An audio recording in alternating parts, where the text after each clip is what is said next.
Kila kukicha, idara ya mazingira pamoja na ofisi ya mamlaka ya usimamizi wa mazingira nchini Kenya, yaani NEMA, hapa ofisi zake za Lodwar zimekuwa zikipokea lalama kama hizi. Kwa kweli kelele imekuwa kwa hali ya juu.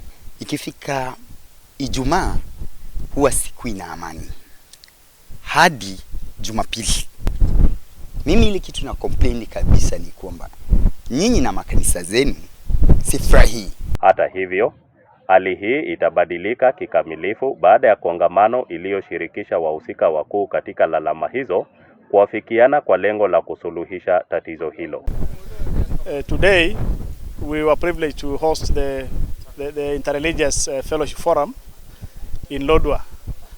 And the aim of today's workshop was to actually discuss with the forum on the mushrooming excessive noise generation within the municipality of Lodwar.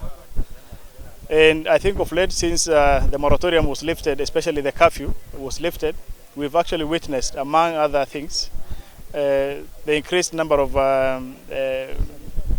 small churches around that are actually generating noise.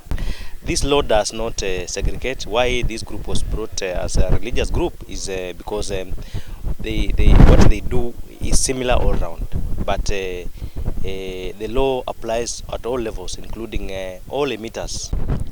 So we have agreed that as the church, we will take care of our own people.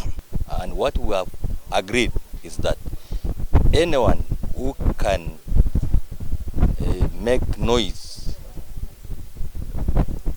that cannot be allowed by the government, they will give me the names of the church, the name of the pastor, so that we can go and talk with him. Kwa wakati huo huo, mkurugenzi wa mazingira katika kaunti ya Turkana ametoa tahadhari kwa wale watakaozidi kukiuka sheria za kudhibiti kelele, huku akidokeza ya kuwa tayari kesi 8 kama hizo zinasubiri uamuzi wa mahakama.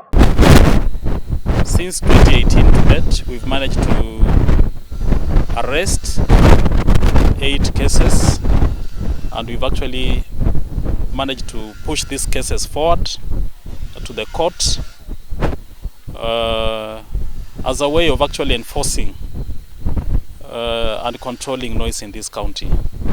So we'll continue as the department to enforce the provision of law, specifically noise, EMCA, Environment Management Coordination Act, and noise and excessive vibration regulation, to ensure we're having a clean, safe and healthy environment within Turkana County.